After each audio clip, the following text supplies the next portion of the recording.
Bon, alors je vous explique, je suis venue en quad. J'aime trop être en quad en ce moment. Et je suis venue faire un massage. Voilà. Grenouille, elle est venue il y a quelques jours, elle m'a dit que c'était trop bien. J'ai une tête. Je vous explique, j'ai fait un massage, waouh, du futur. C'était une Thaïlandaise, très très forte. J'ai l'impression qu'en Thaïlande, un vrai massage, trop bien. Ah ouais, j'ai même pas eu d'entrer à la maison. Je lui ai demandé si elle avait pas de place. Après, elle m'a dit non, elle était full, du coup je vais revenir, mais c'était incroyable. Qu'est-ce qu'il fait celui-là?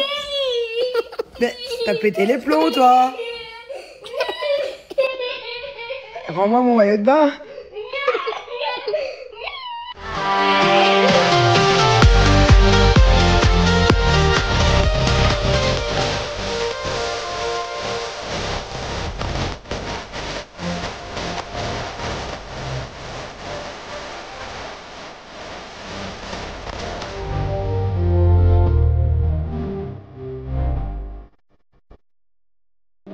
Bon, alors comme d'habitude, c'est toi qui as fait la sauce, mon amour? C'est vraiment une professionnelle de la vinaigrette. Hein. Elle a même plus besoin de ma main maintenant.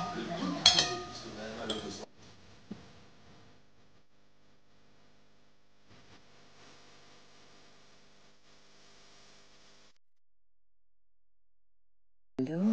Bon, je parle tout doucement. J'ai une tête. Parce que tout le monde dort. Julien il dort, les enfants dorment, tout le monde dort. Il est 23h. Et je m'ennuie. Voilà, je suis toute seule. Donc je me suis dit, allez, avant de mettre ma petite série. Je suis pas fatiguée, mais je baille. Avant de mettre ma petite série, je vais répondre à quelques questions que vous m'aviez posées la dernière fois. Je vous ai pas oublié, j'avais tout screené. Du coup, là, je vais en répondre à 4-5. Alors, j'ai pensé quoi de la cérémonie d'ouverture des JO? Je n'ai pas parlé, mais c'est vrai que j'ai trouvé ça très malaisant, vraiment. Il y a beaucoup de passages qui pour moi étaient clairement des passages avec des subliminaux sataniques, voilà, très clairement. Il y a eu des passages aussi, deux en particulier avec des enfants. Les enfants n'avaient rien à faire là, et la manière dont ça a été un petit peu interprété, les chorégraphies, toute cette mise en place, j'ai trouvé que c'était très... Il y avait des messages qui n'étaient... En tout cas, j'avais l'impression que certaines personnes voulaient faire passer des messages, mais à mes yeux, les messages n'étaient pas assez subtils. Voilà. Alors là, c'était vraiment... Non, j'étais dégoûtée de cette ouverture des JO, pour plusieurs raisons aussi, pour plusieurs passages, pas que un en particulier. Mais voilà, que ce soit le cheval argenté, le cheval noir, tout ça, c'est des trucs à mes yeux qui sont quand même assez proches du côté obscur, on va dire ça comme ça. Pareil, il y a eu pas mal de passages que j'ai en tête avec des enfants. C'était pas clair du tout, les enfants n'avaient rien à faire là, et tout ce qu'il y avait autour des enfants n'était pas, je sais pas, ça n'allait pas. Pour moi, voilà. Donc j'ai voulu boycotter les JO. Voilà, d'ailleurs j'avais même mis un message sur Insta, moi je m'en cachais pas. Pour moi c'était boycott total.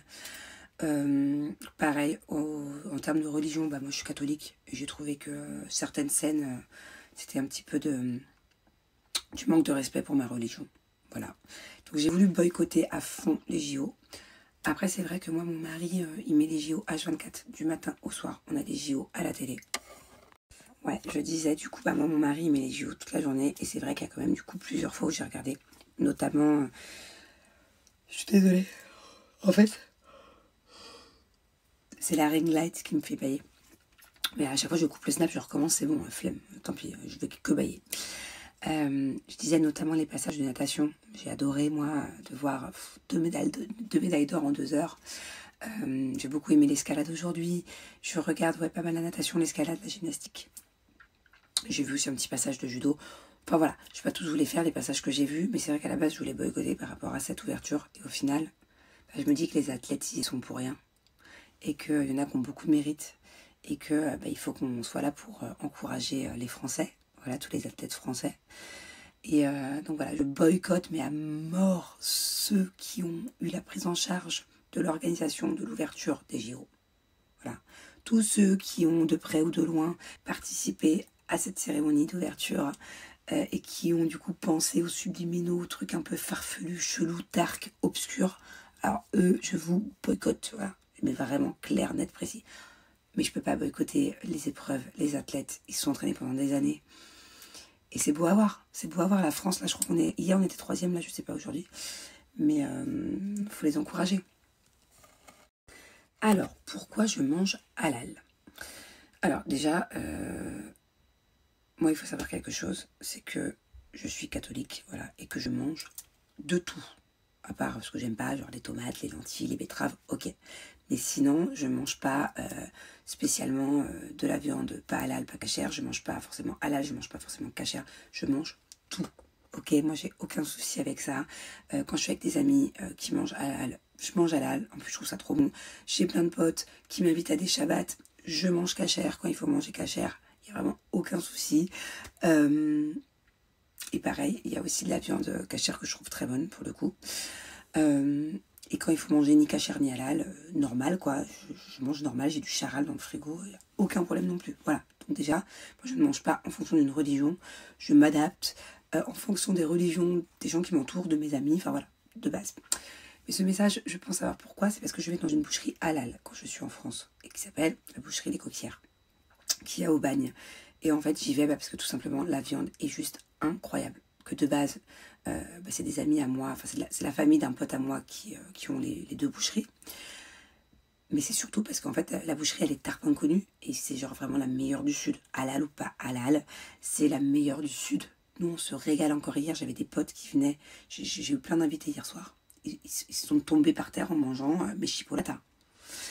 Donc, je n'ai rien à foutre de quoi, quand, comment. C'est juste que je mange ce qui est bon. Et là, en l'occurrence, c'est tartin bon. Et moi, à Dubaï, vous savez, je mange halal. Hein, parce qu'à Dubaï, toute la viande est halal. Enfin, après, à 99%. Donc, j'ai vraiment aucun souci. Et je me régale. Voilà. Voilà. Alors, ma marque, elle est... vous savez, ça en est où? C'était prêt. C'est déjà prêt depuis fin mai. Tous nos prototypes. On a à peu près une 20aine de pièces par robe. Donc, on a une 15aine de robes. Ça fait 20 x 15. 300. Du coup, je sais plus combien ça fait. Ouais, c'est ça, 20 x 15, 300. Et donc, tout est prêt à Dubaï. En fait, à la base, on voulait un petit peu vendre en France. On avait 2-3 endroits, peut-être à Saint-Tropez et tout, mais on n'a pas pu. On a été pris à court par le temps d'envoyer, le temps de faire la mise en place avant la saison. Enfin, c'était trop juste. Et voilà. Mais ce n'est pas grave. Parce qu'en fait, je vais surtout me concentrer dans un premier temps de mettre ça dans une boutique à Dubaï, une ou deux. Et de faire mon petit chemin comme ça, vendre mes petites robes. C'est surtout par passion et par plaisir qu'on fait ça avec Elodie. C'est pas non plus, je compte pas forcément là-dessus pour m'enrichir de fou. Enfin, tant mieux, hein, si je fais beaucoup d'argent, mais c'est pas le but. Donc voilà. Dans un premier temps, au mois de septembre, je vais les exposer à Dubaï dans des endroits un peu tendance. Je vais voir quel modèle marche le mieux, lequel marche le moins. Petit à petit, je suis nouvelle.